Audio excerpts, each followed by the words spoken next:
Standard 10 History and Political Science. Lesson number 4 social and political movements. बच्चों last video में इसी lesson का हमने हाफ पार्ट किया हुआ है और हम अभी इम्पोर्टेंट मूवमेंट्स इन इंडिया के इम्पोर्टेंट मूवमेंट्स के बारे में देखने जा रहे हैं। Important movements in India, tribal movement, India के जो मेन मूवमेंट्स जो होकर गया अलग अलग इश्यू को सॉल्व करने के लिए, उनमें से क्या क्या इम्पोर्टेंट मूवमेंट्स है वो बता रहे हैं। तो पहला ट्राइबल मूवमेंट के बारे में देखेंगे। ट्राइब यानी आदिवासी लोगों को कहते हैं ट्राइब्स। एक सेपरेट माइनॉरिटी क्लास के लोग कुछ एरिया में एक साथ रहने वाले, ऐसे एक जो कुल है या एक ट्राइब है, उनके वो लोगों को आदिवासी लोग या ट्राइबल लोग कहते हैं। ट्राइब्स ज़्यादातर रिमोट एरिया में रहता है, इनके एरिया में ज़्यादा डेवलपमेंट नहीं है और इन लोग फॉरेस्ट पे मीन्स ऑल टुगेदर फॉरेस्ट पे नहीं तो छोटे मोटे एग्रीकल्चरल काम में वगैरह डिपेंडेंट रहते हैं। In the pre independence period the British government deprived tribal people of their right to livelihood on forest resources. In the pre independence period means आज़ादी के पहले ब्रिटिश गवर्नमेंट डिप्राइव मीन्स किसी का हक को छीनना या नहीं देना, वो मीनिंग होता है deprived. Means they denied tribal people of their right to livelihood on forest resources. Tribal people forest के रिसोर्स पे डिपेंड होकर जी रहे थे। फॉरेस्ट में से चीज़ें जमा करना और लकड़ियाँ वगैरह जमा करना, उसको बेचना, या फॉरेस्ट के रीजन में छोटे छोटे खेती वगैरह करना, अनाज उगाना, ये पूरे उनका लाइफ फॉरेस्ट में डिपेंडेंट थे। तो उनका ये हक उनसे छीन लिया ब्रिटिश गवर्नमेंट ने। There was a tribal uprising in Kolam from Chota Nagpur, Gond from Odisha. तो इस तरह ब्रिटिश के खिलाफ एक ट्राइबल अपराइजिंग मीन्स एक छोटा सा मूवमेंट जैसे, uprising means a kind of movement. जितने भी ट्राइब पीपल है उन लोग ब्रिटिश के खिलाफ, उनके ये डिसीजन के खिलाफ आवाज़ उठाए, लड़े। और स्पेसिफिकली छोटा नागपुर के कोलम ट्राइब्स और ओडिशा के गोंड ट्राइब्स और कोली और भिल्ला और रामोशी, ये तीनों महाराष्ट्र के ट्राइब लोग हैं, यानी उनका कुल का नाम होता है ये। संदल एंड मुंडा फ्रॉम बिहार के संदल ट्राइब्स और मुंडा ट्राइब्स, ये लोग सभी ब्रिटिश के खिलाफ छोटे छोटे प्रोटेस्ट मीन्स उनके अगेंस्ट आवाज़ उठाए। The tribal struggle has continued since those years. उस टाइम से लेकर ट्राइबल स्ट्रगल यानी लड़ाई, आदिवासी लोगों का अपने हक के लिए जो लड़ाई है, कंटिन्यू चालू है। The tribal struggle has continued since those years. Tribals in India face several problems. One major problem is that they are denied right over forest. Tribals लोगों को बहुत सारे problems का सामना करना पड़ता है और उनमें से सबसे एक मेजर प्रॉब्लम में से एक था कि they are denied right over the forest पे उनका जो हक है वो मना किया गया, वो छीना गया। The main demand of the tribal movement is to accept their right over forest. और उनका ये ट्राइबल मूवमेंट का मेन डिमांड था गवर्नमेंट से या ब्रिटिश से कि उनको फॉरेस्ट पे जो उनका अधिकार था वो अधिकार वापस दे। They should be allowed to collect products of forest. उनका डिमांड था कि उन्हें फॉरेस्ट का प्रोडक्ट्स को, हनी, वैक्स, ऐसे काफ़ी कुछ चीज़ें उनको, लैक वगैरह चीज़ें मिलते हैं खेती में फॉरेस्ट में से, ये फॉरेस्ट का प्रोडक्ट्स को जमा करने या कलेक्ट करने का अधिकार दे। And also should have a right to cultivate on forest land, और फॉरेस्ट की ज़मीन में कल्टिवेशन करना, छोटे मोटे खेती करने का परमिशन भी दे। That was their demand. Farmers movements in India. So now हमने क्या देखा, ट्राइबल मूवमेंट्स के बारे में देखें। यहाँ पर एक मुंडा ट्राइबल के एक व्यक्ति को दिखाया हुआ है, यहाँ पर देखिए। नाउ फार्मर्स मूवमेंट्स, फार्मर्स अपने हक के लिए जो मूवमेंट लड़े वो है farmers movement. Farmers movement in India is an important movement. During the British period farmers started getting organised due to anti agriculture policies of the British colonial government. British लोगों ने सभी को तंग किया है, तकलीफ दिया है। जैसे ट्राइबल्स को देखा आपने, उनको भी परेशानी हुई और फार्मर्स को भी बहुत प्रॉब्लम्स हुए। ब्रिटिश लोगों ने फार्मिंग को कमर्शलाइज किए, और कैश क्रॉप्स वगैरह सिर्फ उगाने के लिए ज़ोर ज़बरदस्ती किए, तो उस टाइम में फार्मर्स को बहुत प्रॉब्लम्स होने लगे। तो ब्रिटिश पीरियड में, ब्रिटिश लोगों के टाइम पे फार्मर्स एक साथ इकट्ठे हुए, ऑर्गेनाइज होकर ब्रिटिश के खिलाफ मूवमेंट स्टार्ट किया, ब्रिटिश के कॉलोनी के खिलाफ मूवमेंट स्टार्ट किया because of the anti agricultural policies. British लोगों ने जो agricultural policy, anti agriculture means agriculture के अगेंस्ट, जो फार्मर्स के अगेंस्ट जो पॉलिसीज़ जो प्लान्स किए, इसके लिए you must be aware of farmers movements in Bardoli, Champaran and movements against revenue collection. आपने ज़रूर सुना होगा बरडोली में जो फार्मर्स मूवमेंट हुए, और चंबरण्या में भी फार्मर्स का मूवमेंट हुआ, और मूवमेंट अगेंस्ट रेवेन्यू कलेक्शन। मतलब फार्मर्स पहले जब राजा महाराजा लोगों के रूल चलता था, तभी किसानों को, राजा महाराजा लोगों को भी रेवेन्यू देना पड़ता था, टैक्स देना पड़ता था, लेकिन in the form of items, जो खेती में से मिलता है उसका कोई हिस्सा ला कर देना पड़ता था। लेकिन ब्रिटिश लोगों ने, चाहे खेती में अनाज उगे या ना उगे, कम उगे या ज़्यादा उगे, एक fix amount of cash revenue के नाम पे देने के लिए फार्मर्स को ज़बरदस्ती किया। और फार्मर्स ये ब्रिटिश लोगों का टैक्स को जमा करने के लिए, ब्रिटिश लोगों को टैक्स देने के लिए उनको कभी कभी अपना ज़मीन भी गिरवी रखना पड़ा। तो ये टैक्स कलेक्शन के खिलाफ वगैरह फार्मर्स आवाज़ उठाया, मूवमेंट स्टार्ट किया। The farmers movements were inspired by the thoughts of Mahatma Phule, justice Ranade and Mahatma Gandhi. और फार्मर्स को, किसानों को ऐसा मूवमेंट्स स्टार्ट करने और उसको आगे ले जाने के लिए इंस्पिरेशन कहाँ से मिला? From the thoughts of Mahatma Phule, justice Ranade और महात्मा गांधी जैसे महान लोगों के उनसे इंस्पिरेशन पाकर, उनके थॉट से इंस्पिरेशन पाकर फार्मर्स इतना हिम्मत कर पाए। Due to some reforms in agriculture में कुछ रिफॉर्म्स लाए, ने कुछ सुधार लाए, जैसे टेनेंसी लॉ, जो टेनेंट है, जो भाड़े पे रहने वाले, भाड़े का ज़मीन यूज़ करने वाले, उनके लिए कुछ सेपरेट कानून लाए गए। Laws relating to tilting of the land etcetera. Tilting of the land means, समझो कोई जगह पहले से काफ़ी टाइम से कोई किसान लोग उधर काम कर रहे हैं, लेकिन वो ज़मीन उनका नहीं है, किसी और के ज़मीन में काम करते जा रहे हैं सालों से, और वो जो ऑनर है उनको फिर अनाज उगाया हुआ में से एक हिस्सा देगा। तो अपना नहीं जो ज़मीन है उसमें किसान लोग सालों से ज़मीन खेती करते आ रहे हैं। तो गवर्नमेंट ने ऐसा, ब्रिटिश गवर्नमेंट ने ऐसा एक रूल दिया कि, बनाया एक एक्ट, एक कानून ऐसा बनाया कि ये जो ज़मीन इन लोग जिसमें खेती कर रहे हैं उसमें से कुछ ज़मीन उनके नाम पे ही कर दिए, उनको खुद के लिए दे दिए। तो ऐसा कुछ सुविधाएँ, कुछ प्रोविजंस लाने की वजह से फार्मर्स खुश हो गए। एक्चुअली फार्मर्स को खुश करने के लिए किए थे ताकि उन लोग और डिमांड्स ना करें और मूवमेंट्स को बंद कर दें। तो फार्मर्स मूवमेंट स्लो डाउन। तो ऐसा थोड़े ऐसे फैसिलिटीज़ मिलने पर फार्मर्स थोड़ा ठंडा हो गए और ये मूवमेंट सब स्लो हो गया। After the green revolution the farmers movement became more active and effective. लेकिन ग्रीन रिवोल्यूशन के बाद, आप जानते हो ग्रीन रिवोल्यूशन क्या है करके, साइंस में आपने पढ़ा है। ग्रीन रिवोल्यूशन यानी वो मेथड है जो डिफरेंट काइंड्स ऑफ अच्छे क्वालिटी के सीड, अच्छे क्वालिटी का फर्टिलाइज़र, वाटर का अवेलेबिलिटी, ये सब करके कम ज़मीन में ज़्यादा अनाज उगाने का जो प्लान था, दैट वाज ग्रीन रिवोल्यूशन। तो ग्रीन रिवोल्यूशन के बाद फार्मर्स मूवमेंट और मजबूत हो गए और ज़्यादा तेज हो गया। कारण ग्रीन रिवोल्यूशन से फ़ायदा ज़रूर था, अनाज का प्रोडक्शन बहुत ज़्यादा था, देश अनाज के मामले में सेल्फ रिलायंट हो गए थे, लेकिन सेल्फ सफिशिएंट हो गए थे। पर ये जो ग्रीन रिवोल्यूशन का फ़ायदा सिर्फ रिच फार्मर्स, अमीर फार्मर्स के को ही मिले थे, क्योंकि उनको ही ये सब नया चीज़ें अफोर्ड करने का कैपेसिटी था। पुअर फार्मर्स को ना इनके बारे में नॉलेज था, ना ये सभी चीज़ें अफोर्ड करने का कैपेसिटी उनके पास था। Though green revolution aimed at increasing agriculture production and achieving self sufficiency in food grains, it did not benefit the poor farmers. अभी जस्ट आपको मैंने समझाया वो। The farmers were now divided into rich farmers and poor farmers. तो वैसा समाज में दो सेपरेट सेक्शन बन गए, रिच फार्मर और poor farmer. Dissatisfaction among the poor farmers led to the beginning of farmers movement.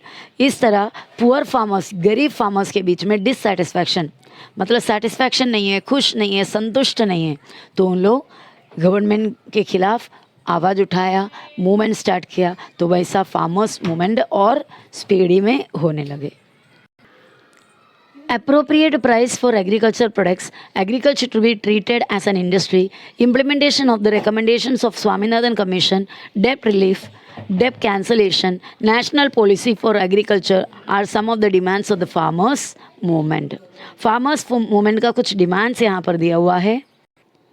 Appropriate price for agricultural products, खेती में जो प्रोडक्ट होता है, जो फल मिलता है, उसका अप्रोप्रिएट रीजनेबल प्राइस मिलना चाहिए। Agriculture to be treated as an industry, बाकी सभी इंडस्ट्री को इतना इम्पोर्टेंस देते हैं, इसी तरह एग्रीकल्चर को भी एक इंडस्ट्री का जैसा ट्रीट करना चाहिए। Implementation of the recommendations of the Swaminathan commission, Swaminathan commission, doctor Swaminathan, वो उनका ही आइडिया था ग्रीन रेवोल्यूशन का। तो उन्होंने जो कोई भी स्वामीनाथन कमीशन में जो रिकमेंडेशन किया है एग्रीकल्चर प्रोडक्शन को बढ़ाने, उसको इम्प्लीमेंट करना, यानी वो आइडियाज़ को लागू करना। डेप्ट रिलीफ, डेप्ट यानी उधार या कर्ज, फार्मर्स के सर इतने कर्ज हो गए हुए थे कि वो कर्ज को थोड़ा रिलीफ करो, थोड़ा कुछ कम करो, कटौती करो और उनको थोड़ा रिलीफ होने दो डेप्ट में से। एंड डेप्ट कैंसलेशन, और जो बहुत ही ज़्यादा कुछ डेप्ट है या कुछ बहुत सारे डेप्ट में से कुछ कुछ डेप्ट को या कुछ कुछ कर्जे को कैंसलेट करो। और national policy for agriculture, agriculture को एक नेशनल पॉलिसी, वो भी एक्चुअली देश का इकोनॉमी का मेन स्ट्रीम है एग्रीकल्चर, तो उसको नेशनलाइज करना are some of the demands of farmers movement. Farmers movement का कुछ डिमांड्स ये थे। शेतकरी संघटना, भारतीय किसान union, all India Kisan Sabha are some of the important farmers organisation in India. India में फार्मर्स मूवमेंट के लिए जो लड़ने वाले या फार्मर्स मूवमेंट चलाने वाले कुछ फार्मर्स का ऑर्गेनाइजेशन का नाम इधर दिया हुआ है, शेतकरी संगठना, भारतीय किसान यूनियन, ऑल इंडिया किसान सभा वगैरह। अब हमने देखा ट्राइबल मूवमेंट, फिर देखा फार्मर्स मूवमेंट्स, अभी ट्रेड यूनियंस यानी मज़दूरों के लिए, बिजनेस करने, जो छोटे मोटे मज़दूर होते हैं, बिजनेस में काम करने वाले लोग होते हैं इंडस्ट्री के फील्ड में, उनका union. Trade union in India emerged in the background of industrialisation. जैसे इंडिया में इंडस्ट्रियलाइजेशन आ गया, बहुत सारे इंडस्ट्री बढ़ गए और कॉटेज इंडस्ट्रीज़ कम होकर नया टेक्निक के मदद से जो नया इंडस्ट्रीज़ बहुत ज़्यादा जैसे होने लगे, उस बैकग्राउंड में ट्रेड यूनियन इंडिया में स्टार्ट हुआ। Textile industry, railway companies were established in India in the latter half of the 19th century. 19th century का लैटर हाफ यानी सेकेंड पार्ट, स्टार्टिंग का 50 साल छोड़ के नेक्स्ट 50 साल के टाइम में इंडिया में टेक्सटाइल इंडस्ट्री, कपड़े का इंडस्ट्री, रेलवे कंपनी वगैरह स्टार्ट हुआ। इन 1899 railway workers went on strike for the demands. तो 1899 में रेलवे का कुछ मजदूर लोग, कुछ वर्कर्स अपने कोई डिमांड को पूरे करके लेने के लिए स्ट्राइक पे गए। However, the first organization for resolving the issues of workers was established in 1920. Actually workers का प्रॉब्लम को सॉल्व करने, वर्कर्स के इश्यूज़ को सॉल्व करने का जो पहला सबसे पहले ऑर्गेनाइज हो गया हुआ या इकट्ठे हो गया हुआ फर्स्ट ऑर्गेनाइजेशन कब हुआ है? 1920 में। This organisation is known as All India Trade Union Congress. तो 1920 में वर्कर्स के लिए, वर्कर्स का हक को पूरा करने के लिए, उनके इश्यूज़ को सॉल्व करने के लिए जो ऑर्गेनाइजेशन बना, उस ऑर्गेनाइजेशन का नाम है all India Trade Union Congress. In the post-independence period, trade unions started working more effectively. Post independence यानी आज़ादी के बाद, प्री इंडिपेंडेंस मीन्स आज़ादी के पहले। आज़ादी के बाद वर्कर्स का सुविधाओं के लिए, वर्कर्स के इश्यूज़ को सॉल्व आउट करने के लिए बहुत सारे ट्रेड यूनियन स्टार्ट हुआ और ये ट्रेड यूनियन बहुत ही इफेक्टिवली वर्क करने भी लगे। In the beginning of the 19th century, industries like textile mills, railway company were started in India. Trade union movement in India has the background of this industrialization. तो सबसे पहले trade union बना है textile mill के field में और railway company के field में। In 1960s and 1970s, Trade union movement organized several agitations. 1960s means 60, 61, 62 up till 70 and 70s means 70, 71, 72 ऐसा.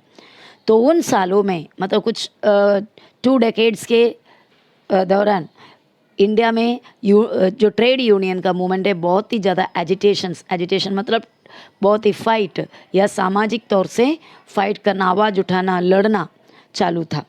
But from 1980s trade union movement started getting disintegrated. लेकिन 1980s में trade union थोड़ा disintegrate हो गया ना, तितर फितर हो गए, सेपरेट हो गया. ट्रेड यूनियन का पावर कम हो गया. Globalisation has affected the trade union movement to a great extent. क्योंकि ग्लोबलाइजेशन आया, सभी देश एक दूसरे के बीच में बिजनेस करने वगैरह बहुत ही आसान हो गया.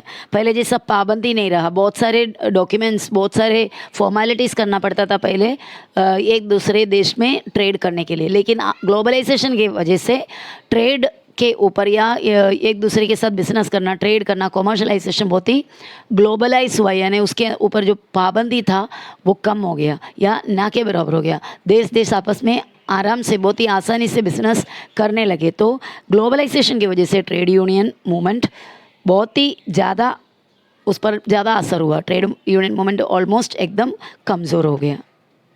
In India workers are facing different problems. अभी इंडिया की इस बारे में देखोगे तो यहाँ के वर्कर्स, मजदूर बहुत सारे प्रॉब्लम का सामना कर रहा है. अनस्टेबल एम्प्लॉयमेंट कंडीशन, अनस्टेबल है उनके एम्प्लॉयमेंट कंडीशन. आज काम है तो कल नहीं है. अचानक कभी भी कोई कंपनी से या कोई वर्किंग प्लेस से उसे वर्कर्स को निकाला जाता है, तो उनका एम्प्लॉयमेंट कंडीशन अनस्टेबल है, टिका नहीं है. कॉन्ट्रैक्ट लेबर, अगर जिसने कॉन्ट्रैक्ट लेबर लिया हुआ है तो कॉन्ट्रैक्ट का पीरियड होते ही नया कॉन्ट्रैक्ट के लिए इंतज़ार करो, उतने टाइम उनके हाथ में पैसा नहीं आता, कमाई नहीं है. और फाइनेंशियल इनसिक्योरिटी, और कोई भी सिक्योरिटी नहीं उनके फाइनेंस को. ये मैंने ऑलरेडी फर्स्ट पार्ट में बताया किस तरह फाइनेंशियल इनसिक्योरिटी होता है. Absence of legal protection for workers, legally कोई प्रोटेक्शन नहीं है वर्कर्स को. वर्किंग फील्ड में कभी ना कभी कुछ नुकसान हो सकता है, कुछ एक्सीडेंट हो सकता है, उसका ज़्यादा सिक्योरिटी नहीं है. अनलिमिटेड वर्किंग आवर्स, कुछ फील्ड में मज़दूरों को वर्किंग आवर्स इतना ज़्यादा है, उनसे मैक्स टू मैक्स टाइम काम कराते हैं और उसके हिसाब से वेज, पगार भी नहीं दिया जाता. Insecurity at the work place, insecurity means जान को या अपने हेल्थ को खतरा होने जैसा काम होता है कोई कोई वर्किंग प्लेस में. तो इनसिक्योरिटी, वहाँ पर उनका जान सिक्योर नहीं है, सुरक्षित नहीं है.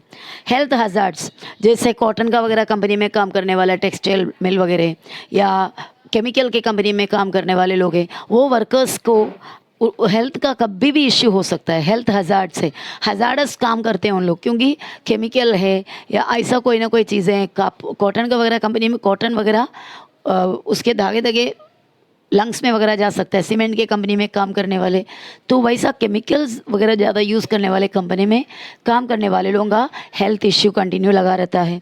ये सभी वर्कर्स फेस करने वाले प्रॉब्लम्स है. Women's movement. In the pre-independence period, progressive men in India initiated the women's movement. Pre-independence period, आज़ादी मिलने से पहले से ही प्रोग्रेसिव मैन मीन समाज में कुछ अच्छे सोचने वाले आदमी लोग, जो थोड़ा इम्प्रूवमेंट है स्टडीज़ के फील्ड में, एजुकेशन पाए हुए लोग, हायर एजुकेशन मिला है, जिनको बहुत सारे नॉलेज है, ऐसे समाज में अच्छे नज़रिया रखने वाले कुछ आदमी लोग इनिशिएटेड यानी स्टार्ट किए द वुमेंस मूवमेंट. तो ऐसे कुछ हाई व्यू, इम्प्रूव्ड व्यू रखने वाले कुछ आदमी लोगों ने समाज में औरतों का कंडीशन, दयनीय अवस्था देखकर उनके लिए, उनके हक के लिए, उनके एम्पावरमेंट के लिए मूवमेंट स्टार्ट किया था. The women's movement aimed at the eliminating injustice against women and ending their exploitation, help them to lead a respectful life and participate actively in social life. देखो ये वुमेन्स मूवमेंट का M, मकसद क्या क्या चीज़ों पे उनका एम था. एलिमिनेटिंग यानी निकालना, इनजस्टिस अगेंस्ट वुमेन, औरतों के खिलाफ जो इनजस्टिस यानी अन्याय जो होते रहते थे उसे कम्प्लीटली मिटाना. एंडिंग देयर एक्सप्लॉइटेशन, उनका एक्सप्लॉइटेशन होता है, एक्सप्लॉइटेशन यानी गलत फ़ायदा उनका किया जा रहा है, उठाया जा रहा है, वो निकालना, ख़त्म करना. Help them to lead a respectful life. एक इज़्ज़तदार लाइफ जीने के लिए उन्हें हेल्प करना. And participate actively in social life. सामाजिक जीवन में भी औरतों को हिस्सा एक्टिवली पार्टिसिपेट करने का हक मिलना. क्योंकि वो ज़माने में उस टाइम का इंडियन सोसाइटी बहुत ही वर्स, बहुत ही ख़राब थे. वो सोसाइटी में औरतों को बाहर निकलने का, सोशल लाइफ में जीने का या एजुकेशन पाने का, अपने ओपिनियन सामने बताने का कोई हक नहीं था.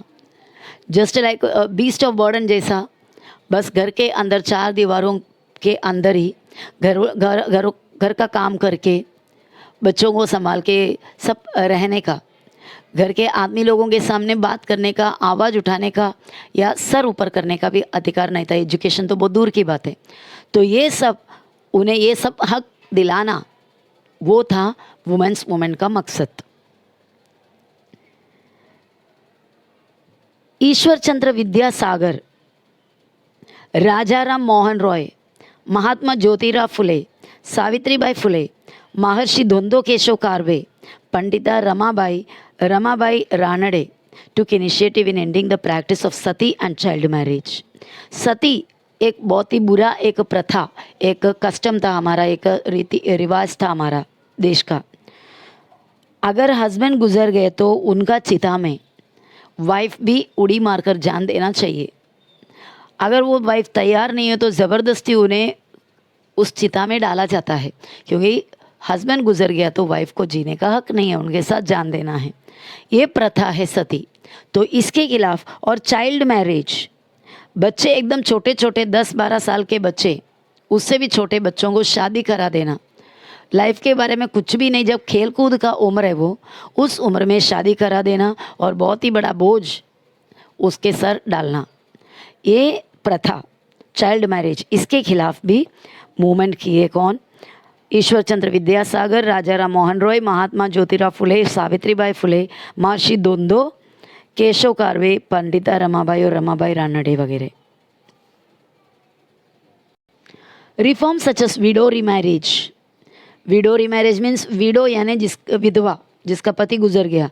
विडो रीमैरिज, उसको दोबारा शादी करने का हक देना. Women education and right to vote to women. उससे पहले वोट देने का अधिकार भी वुमेन को नहीं था, वोटिंग नहीं कर सकते थे. तो ये सभी अधिकार were possible due to the work of this reformist. ये रिफॉर्मिस्ट यानी ये समाज सुधारक लोगों का काम की वजह से ही औरतों को या विडो को रीमैरिज करने का हक मिला, और औरतों को एजुकेशन मिला, और साथ में वोट करने का हक मिला. After independence the constitution gave equal rights to women in all fields. समाज के सभी फील्ड में औरतों को आदमी के बराबर का हक दिया गया आफ्टर इंडिपेंडेंस, हमारे कॉन्स्टिट्यूशन के ज़रिए. In spite of this women were not treated equally in several fields. इतना सब सुधार समाज में आने के बावजूद, इतना सब इम्प्रूवमेंट और कानून कॉन्स्टिट्यूशन के ज़रिए बनाने के बावजूद, कुछ सोसाइटी में आज भी औरतों को इक्वली ट्रीट नहीं किया जा रहा है. During this period women's movement aimed at freedom of women. The movement demanded that the women should be treated as human beings. तो इस women's movement का मेन डिमांड था कि women should be treated as human beings. औरतों को भी इंसान का दर्जा मिलना चाहिए. They are also to be they should be treated as human beings. In the latter period, women participated to a great extent in the movements against corruption. फिर धीरे धीरे वुमेन का जो औरतों का अधिकार समाज में उन्हें इक्वालिटी मिलने के बाद उन लोग समाज में बहुत सारे प्रॉब्लम्स के खिलाफ, जैसे कि करप्शन मतलब समाज में जो भ्रष्टाचार हो रहा है उसके खिलाफ, कास्ट डिस्क्रिमिनेशन यानी धर्म के लेवल में या धर्म से जो लोगों को डिस्क्रिमिनेट करना यानी धर्म के ऊपर जो भेदभाव किया जाता है वो, and the religious extremism, religion के मामले में लोग बहुत ही तोड़फोड़ करना, मारामारी करना, इनइक्वालिटी करना, which made them aware of the justice against their own selves. तो ये सब उनको करने पर औरतों को पता चला कि उनका खुद पे क्या इनजस्टिस होते जा रहा है. Women started taking initiative in organising against injustice. औरत लोग इनजस्टिस के खिलाफ यानी अन्याय के खिलाफ ऑर्गेनाइज करने लगे, इकट्ठे होने लगे. In India women's movement is not homogenous in nature. Homogenous means same kind of, एक जैसा नहीं है इंडिया में वुमेन्स मूवमेंट हर जगह में. However women's movement at various levels are taking up the issues like women's health. तो जहाँ पर भी पूरे ऑल ओवर द कंट्री में देखो, जहाँ जहाँ पर भी वुमेन्स मूवमेंट होता है उसमें मेन इश्यूज होता है लाइक वुमेन्स हेल्थ, औरतों के हेल्थ के लिए, सोशल सिक्योरिटी, समाज में सुरक्षा के लिए, फाइनेंशियल इंडिपेंडेंस मतलब फाइनेंशियल मैटर में आज़ादी, एंड द एम्पावरमेंट यानी औरतों का पावर बढ़ना. Today women's movement face the challenge of equal education for women and giving women a status and prestige as human beings. अभी इन औरतों के मूवमेंट्स के सामने जो चैलेंज बोलने के लिए इक्वल एजुकेशन अभी है. आप अगर समाज में ध्यान देगा तो इक्वल एजुकेशन वुमेन को भी मिल रहा है, लेकिन कुछ कुछ घराने में लड़कियों को पढ़ाते नहीं हैं, लड़कों को पढ़ाते हैं, या फिर लड़कियों को लोकल स्कूल में और लड़कों को इंग्लिश मीडियम स्कूल में भेजा जाता है. और giving women a status and prestige as human being, औरतों को इंसान का दर्जा देना. Environment movements. We are aware that environmental degradation is a serious problem at national and international level. Environmental degradation means the quality of environment is getting reduced. Continuously environment पूरा खराब होते जा रहा है. ये सिर्फ हमारा देश का प्रॉब्लम सिर्फ नहीं है, पूरे देश विदेश पूरे वर्ल्ड का इश्यू बन चुका है, and it became a serious problem. At the international level, several movements are working to stop the deterioration of the environment. Deterioration means quality कम होना, खराब होना. एनवायरनमेंट को खराब होने से रोकने के लिए पूरे इंटरनेशनल लेवल में बहुत सारे मूवमेंट्स स्टार्ट किए हुए हैं और चालू भी है. We see a significant international cooperation in this field. और एनवायरमेंटल डिग्रेडेशन बहुत ही बड़ा एक इश्यू है प्रेजेंट जनरेशन के लिए भी और आने वाले फ्यूचर जनरेशन के लिए भी. तो इसके लिए ये मूवमेंट के लिए बहुत ही सिग्निफिकेंट कोऑपरेशन मिल रहा है, यानी हर लेवल के लोगों की तरफ से इसके लिए कोऑपरेशन मिल रहा है. ये जो सिंबल यहाँ पर दिख रहा है, सेव द अर्थ, हमारे एनवायरनमेंट को बचाओ, environment security. In India many movements are working on different aspects of environment. Environment को सुधारने इम्प्रूव करने के लिए इंडिया में बहुत सारे अलग अलग तरीके से अलग अलग फील्ड के थ्रू मूवमेंट चल रहा है. The environment movements are taking up issues like protection of biodiversity. तो जितने एनवायरनमेंट मूवमेंट्स यहाँ पर चल रहे हैं वो स्पेसिफिकली किस किस के लिए है. बायोडाइवर्सिटी को प्रोटेक्ट करना, that means forest animals, birds, plants, इन सभी को प्रोटेक्ट करने के लिए मूवमेंट चल रहा है. Protecting different sources of water resources को, रिवर, पॉन्ड, इवन ओशियन, तो वाटर रिसोर्सेस को प्रोटेक्ट करना. प्रोटेक्शन ऑफ फॉरेस्ट को बचाना. Green belt means greenery, plants को बचाना. पोल्यूशन ऑफ रिवर्स, दिन प्रतिदिन होने वाला रिवर में जो पोल्यूशन है, वाटर पोल्यूशन है, उसको रोकना. Pollution of rivers and then use of chemicals and their ill effects. Chemical use करने से क्या इल इफेक्ट है, यानी क्या बुरा असर हो रहा है, ये सभी के लिए डिफरेंट मूवमेंट्स चालू है. Consumer movement. कंज्यूमर मीन्स हम सभी कंज्यूमर है.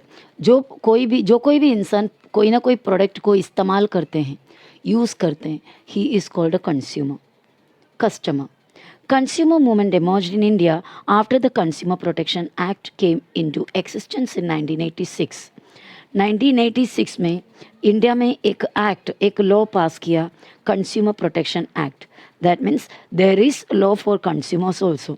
कंज्यूमर को पूरे तरीके से प्रोटेक्शन मिलना, जो प्रोडक्ट उन्हें मिलता है वो अच्छे क्वालिटी का होना, उनके साथ कोई चीटिंग ना होना, इन सभी के लिए एक लॉ पास किया गया, कंज्यूमर प्रोटेक्शन एक्ट. ये 1986 में हुआ. इसके बाद कंज्यूमर मूवमेंट ज़्यादातर इंडिया में स्टार्ट हो गया. This movement has a broad objective. और इस मूवमेंट का बहुत ही ब्रॉड ऑब्जेक्टिव मीन्स मकसद. The movement believes that each member of the society is a consumer. चाहे बिजनेस करने वाले भी क्यों ना हो, वो भी कोई ना कोई एक तरीके से कंज्यूमर ही हो जाता है। तो समाज के हर एक व्यक्ति कंज्यूमर होता है। Due to the changing nature of social and economic system, consumers face different problems.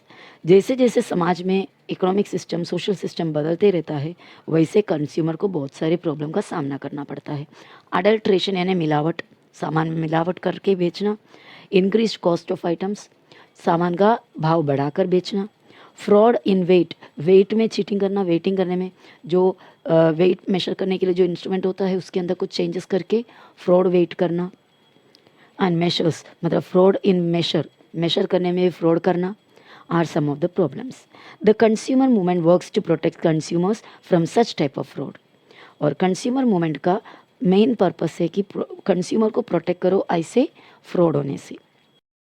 The movements increase the participation of people in public life.